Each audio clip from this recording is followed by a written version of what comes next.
Hey guys, so I wanted to show a little bit of the other build, and I did explain that I have a nearly 82% win rate with Rehgar on Dragonshire. This is in a game with Masters and Grandmaster players, and this was on my road to get back to Masters, and in fact, on my journey, I almost accidentally hit Grandmasters as well, as I just kind of got on a roll, winning a lot of games, and I gave myself one weekend to hit Masters, and pretty much almost hit Grandmasters in that same weekend. Anyways, yeah, I had some decay and whatnot. You'll hear that story a million times because this is part of the series. This is why I'm doing the series, is all the heroes I used to get back up to Masters this season while almost hitting a GM. So, I have no idea how we ended up with Rexar on D-Shire, so that's already pretty nice. I really like that, but they will probably go and try to do things about that.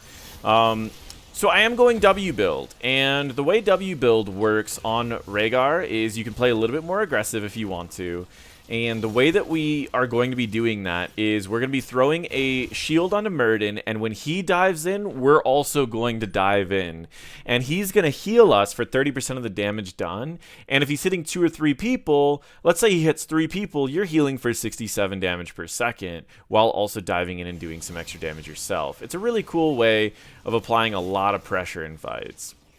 There is one point during this game that I make a pretty major mistake, and I'll show you guys what it is, if I can even remember if this is the right game that it happens, but whatever. Otherwise, yeah, it's not too difficult to play Rehgar on this map. I always look to do a bruiser camp at level 1. You have 2 major options. Grab this fountain and go do this bruiser camp, or grab this fountain and go do this bruiser camp. If you feel like your solo lane's going to win, you don't really need this bruiser camp, and this one would be really great for you guys to do. Most people don't check it at level 1, just because it's like, who's going to be grabbing it? Is it really just the Rehgar, and you don't know what camp he's doing? And most Rehgars go straight for the siege camp, so I'll usually sneak this bruiser camp or this bruiser camp at level 1, and then I'll kind of go for another one later. In this case, I think I was just worried because we did have a bot on our team and I wasn't sure what we were going to do. So I start off by trying to get him to do a camp, and then he ends up just leaving, and then the camp spreads away and it gets really weird. But yeah. Then I go and I hit a fountain and I start working on this camp. I actually don't need help here. So Jaina asked for assistance, but I don't really need help on it. So I just give her something and I go cover the lanes so that we're not losing anything. Now we have pressure top lane, we have pressure bot lane, and we just pushed out mid lane and got one wave of soak that the enemies didn't get. We lost Rexar, not 100% sure to be completely honest on how that happens. But that's pretty much it. Now at level 4, you can start playing a little bit safer by dropping down totems right here and using your totems to give you mana back instead of just giving it to your tank. I don't know why I didn't do that, just to clear up everything, but hey, whatever. In this case, I might do it here. Or nope, I just put another light electric shield on him, or lightning shield anyways. And we start getting on the point. Now in a 2v3, you can actually do quite a lot. My worry is I don't want to get silenced and slowed by the Stukov, so I would rather focus on clearing the wave and pressuring them in another way. And I keep wasting a lot of mana on giving him a shield rather than myself, but I do want to heal off the damage that he does, and I could be playing a lot more aggressive. I think I'm just worried about them just comboing me down. Because again, this is higher rank, so you can play pretty aggressive in W build, and you can play way more aggressive than I'm playing. Then we head up here. We do have quite a lot. I'm going to actually just see if I can't clear this up while the enemies are distracted, but I am throwing a thing in here to get vision in case they were going to try to stall. While I threw that in there to get vision, we did get the Dragon Knight for free, and I'm going to head over. I don't have a fountain for 10 seconds, so I might as well just join my team, throw on a shield onto our Murden, and start getting all of my mana back. You can see all these little 4s that are popping up. That's all the mana that I'm getting back from the W's that I throw onto Murden. So try to throw your W's onto Murden when he's around minions, walls, towers, or enemies. It's any enemy unit. So if he's sitting next to a tower and 2 walls, then you'll be getting enough of your mana back. Otherwise, just throw it on yourself, get your mana back on a wave, and you're good to go. So you can see with this build, I don't need it back very often. I have a lot of mana that I get from fights, and I do still pick up Cleanse. This build, you just take your W talents all the way down the list. And then level 7, I pick Cleanse, and again, what are we looking for with Cleanse? I'm picking up Cleanse. I try to look at the enemy team and go, what do we need to worry about? We need to worry about Kuromi's ultimate abilities, and we need to worry about his combo. And possibly we can use Cleanse to drop Kira down if we need to drop Kira. So that's another thing that we can do, is if I ever want to Cleanse to just drop Kira in a place that she doesn't want to be, we can do that. In this case, I'm not too worried about dropping her in a place that she doesn't want to be because she already got there on her own. So I end up just keeping my team healed up. I try to take more damage from my team when I'm in W build. But again, it's not too crazy. Murden wants to go for that camp down there, but I don't want to make it obvious that we're going down there, so I might try to walk around, make it look like we're staying in lane before going for it. I can also solo that camp, so it's not a big deal. He ends up missing that. I just quickly go in for a dog bite and walk away. Don't do that if you're going to take a lot of damage. And I usually don't do it unless we're like guaranteed to get a kill. So right here, again, I use W to get my mana back, I use Q to keep myself topped off, and then I use my dog bite whenever it's off cooldown just to speed up the rate we do these camps. I stay near the middle so I get the globe immediately after capping it. We did miss some soak mid lane, and we did lose Rehgar again. So our top lane's certainly struggling, but with the amount of camps that I'm getting this game, again, it doesn't really matter. And like Rehgar's other build, it really comes online after level 16. So I'll talk about the rest of the build as we go on. You can pick up Ancestral Healing, you can pick up Earth Shield, and then this is where it really comes online. Casting Lightning Shield on an ally also casts an untalented version on Rehgar. Every time either Lightning Shield damages the enemy hero, the damage of both Lightning Shields increase. This allows you to really apply a lot of damage. I don't know why I'm here. I think I was going to check with one thing. She does have the ult that's going to be really good for cleanses later on, so that's good that I ended up picking up Cleanse. And I used Cleanse right there so she didn't get the bigger portion of the stun. And we didn't really want to kill the Kira, so I didn't want to drop her off in my team. So I'm using Cleanses just to make sure that my team stays alive. And we can kind of go in there. I do use an Ancestral. I don't know where she got bursted from, honestly. She took a lot of damage really fast, but hey, it happens. We do get one kill out of this, which is not bad. I could also Ancestral him. We could go for a second kill, but honestly, I would rather him just regen naturally, as Murden has a huge health bar, and Ancestral only heals him for like 10% of his health. I mean, not really 10%. He doesn't have, what? He doesn't have 20,000 health, but still. I get wrecked here. But, yeah. So that's what I've been worried about playing too aggressive as Rehgar. But against a lot of healers, you can still play a lot more aggressive than I've been playing.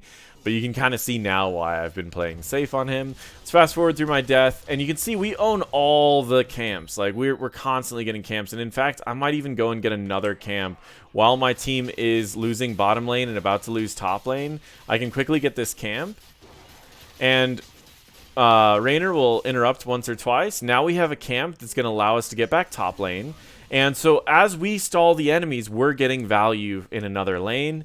And once we get it back, it's very easy to get it back. Now, right here is a great time that if she didn't reactivate it, I could have cleansed when she was right here, and she would have gotten caught on the other side. I do still use cleanse on him, though, because I want to make sure that he doesn't get stunned. If he gets stunned, he's going to take her Q afterwards, and then her W, and he could take a huge portion of his health, and then final strike and finish him off. So I do still want to make sure that he gets cleansed so he doesn't take all that damage. And again, just CCs are just never fun. But I think I should probably be saving my cleanse for temporal loops, as those are scarier. She does have ice block, or she doesn't have ice block, and that's my own fault. I told her I didn't have cleanse, but if I didn't, there's a good chance that Raynor would have lived if I didn't cleanse him, but I think there was no world I wasn't going to use cleanse on that.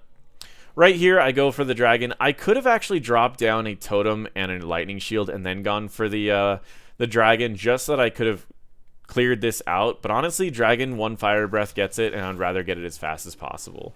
So I do the lightning shield, or the totem lightning shield thing anyways, get my mana back, and I go to assist my team. So you can see the cool part about Rehgar is you're applying so much wave pressure. I've been getting camps all game, I've been applying pressure all game, and I've still been with my team for the majority of the team fights. As far as healing goes, I'm not that far behind Stukov, who can't do the camps that I'm doing, who can't do the wave clear that I'm doing. And I'm still getting all of that extra value, which is why I just really like this style of playing Rehgar. We do pick up the shield here. It's really your best way of keeping someone with as much health as Muradin topped off, as giving him a 12% shield is huge. You don't have as good of an engage as you do for, and there's I was about to say Imperius, there's Tyrael. So we'll grab back this as Jane is stalling, and then I can go and get another camp if I want to. And I'm not 100% sure if that's what I do. It doesn't look like I do that. Yeah, okay. There's the extra camp.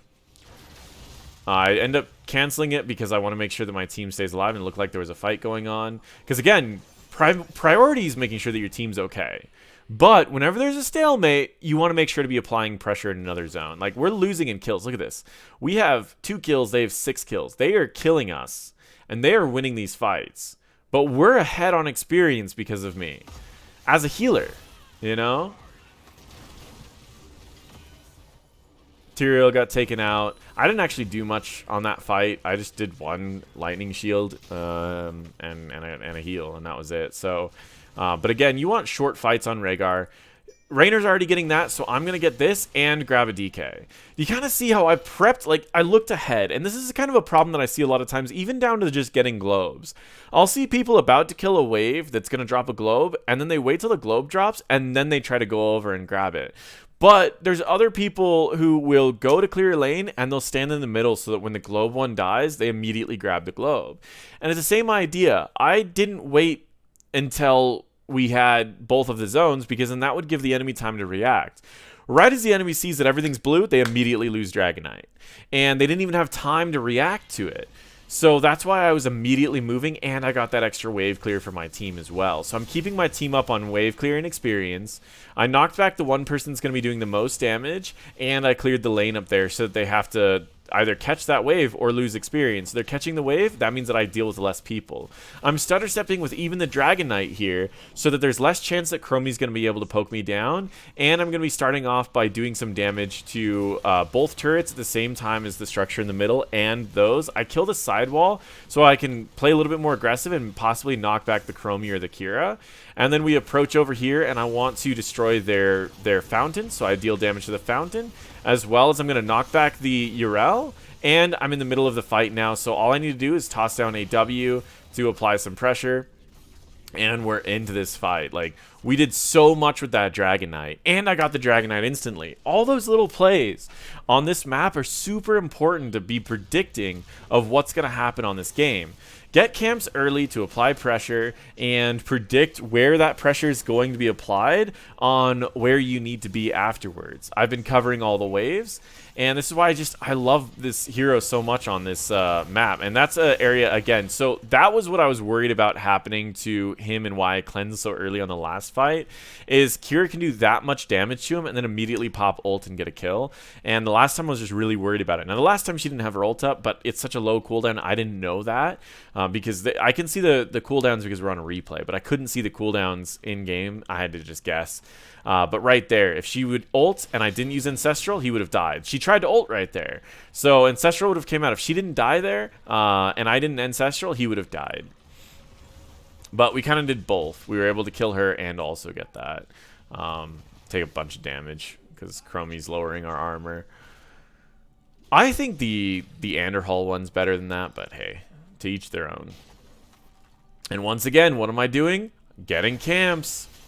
I actually did something dumb here, though. This was the game I was talking about. Not a huge mistake, but I didn't throw my W out on 2 targets when I was clearing that before. And you can toss your totem down to make sure that there's 2 targets, and you clear up camps a lot faster. But because it's level 16 talent now, I usually don't do camps alone after 16, so it's just something that I always forget about. If you can kind of see my positioning, I was close enough to my team in case a fight went out, but I was also close enough to where I could clear up top really fast. So this is a great moment to show how fast you can clear camps if you need to. Drop down a totem and then W, and you see how I'm doing all this damage with my Ws, clearing up very, very quickly on a wide variety of all the minions, the camps. And then we have a camp pushing, we have a catapult pushing, and my team's fighting. Misha's for sure gonna die here, but we don't really need Misha. And there we go. We get a pretty decent fight. Sanctification's used. We've got Urel's ult that's used. Those are some big cooldowns. Now, I don't have Ancestral, and I did have to use Cleanse to get him out of the root and the slow. But outside of that, we're going to be applying a good chunk of pressure here. I won't have... So this is another thing that I really want to show. I won't have Cleanse for him, but what I can do is I can walk in front of where the Chromie is, so I eat some of the damage. But I don't end up doing that because she was in kind of a weird position. And we'll get a kill here. You can see I still play aggressive when all the enemy's abilities are used, but otherwise, with Rehgar, for me, there's two different Rehgars. There's early game Rehgar, where you can play pretty aggressive, do a lot of damage, and get a lot of camps. And there's late game Rehgar, which is utilizing his huge power spikes at level 16 and 20 to your advantage to get these games. So again, you see, I saw Murden going down to bot lane, and so I immediately head back up here. I see Raynor start heading to top lane, so I'm just prepping for this objective, and I see that Rexxar is already available, and this is something that a lot of lower ranks never do. So right as your team gets the top and bottom, the enemies don't even have time to react. I see way too many times where the team will get bottom or they'll get top, and their whole team's like going together to get those points, and the enemy team has so much time to prepare to take back other points. It's so much easier that if you get a couple kills, you send one person top, one person bot, and then 3 people mid, or however you want to play it out, wherever you think the enemies are, and you'll instantly be able to get Dragon. So right here, it's pretty easy whenever you're doing late game fights on Rehgar. Just keep your W on your main tank at all times. Every time that your main tank's walking in or taking any damage, use your Qs to keep your backline topped off, and then use your W to either kill someone who doesn't have an escape or to save your team.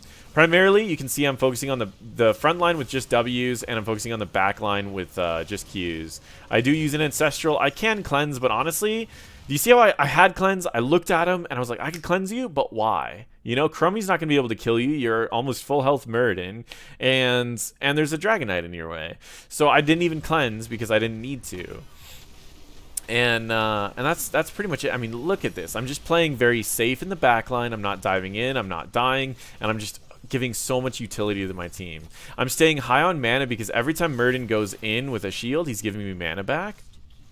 There are times I pick Rewind in this build because all of my talents are very valuable. Or sorry, all of my abilities are very valuable. This gives me extra heals. This gives me extra damage, extra mana, extra shields, and this gives me the slows for everything. So I will sometimes go Rewind in this build, but don't get me wrong, Storm Shield's still really good. I just like Rewind because then you can put W's on, like, say, Misha and Murden, and you're just melting down everyone on the enemy team, doing a ton of hero damage in these fights. Post 16, you actually do a lot of hero damage. I mean, it doesn't really seem like a lot because I'm down at the bottom, but I've been focusing on camps this entire game. But post 16, you can do a lot of hero damage with your W's. Yeah, I mean, honestly, I've been playing really safe, but still, I mean, just like the team fight that you can do with Rising Storm, you can increase the damage by 150%. So what is supposed to be 140 damage per second is close to 500 damage a second. Let me throw on a calculator so I'm not crazy. But yeah, so literally 140 times 2.5 is 350 a second. I'm really bad at math today. I've also done like a bunch of videos today and been working already today, but no excuses. Kira starts off with an ult. I get down all of my stuff. I may use Rewind here, get everyone topped off. I've got W's on 2 different targets at a time. I've got slows in everywhere, and my entire team stayed full health that entire fight. That's where the power of Rewind really comes in, is if you can do stuff like that, where you can put shields on 2 different people, heal twice, put down slows in 2 different areas, and also drop it. So one more time, guys, this is a really straightforward build. I don't even need to show it too much. W talents all the way down the line.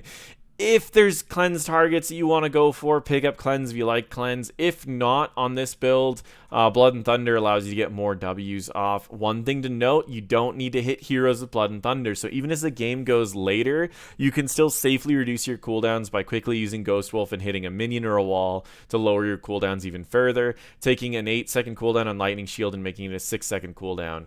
It lasts for 5 seconds, so it keeps a really high uptime on your shields if you're good at it. Not to mention that the cooldown is 4 seconds, so you can get almost 2 Ghost Wolves off during certain Lightning Shields, making it to where you can have 100% uptime on Blood and Thunder. So just keep that in mind. It's a pretty cool combo in this build. If there's really like nothing to cleanse, go for Blood and Thunder and just keep W's out the entire time. Rising Storm allows you to do a huge amount of damage in the late game. Just again, to give you kind of a look, like we did 2,500 damage in that team fight. And kept everyone healed up, and we kept slows on everyone. Like, the amount of utility we did in that one team fight was absolutely incredible. To also add in 2,000 damage is insane. We topped the healing charts, but again, on Rehgar, level 20s, this is not a huge amount. I would say this is bearing around the averages for a level 20 team is around 60 to 80,000. So low averages for Rehgar as far as healing goes in this build, but your utility is huge. I mean, the camps we got led to almost every objective that we won that game. So keep the camps rolling, apply a lot of pressure, and this is a really strong build for this map because you can play a little bit more aggressive, and you can play more aggressive than I played. Either way, feel free to throw some Rehgar tips down into the comments below, and as always, feel free to check out any of my other videos.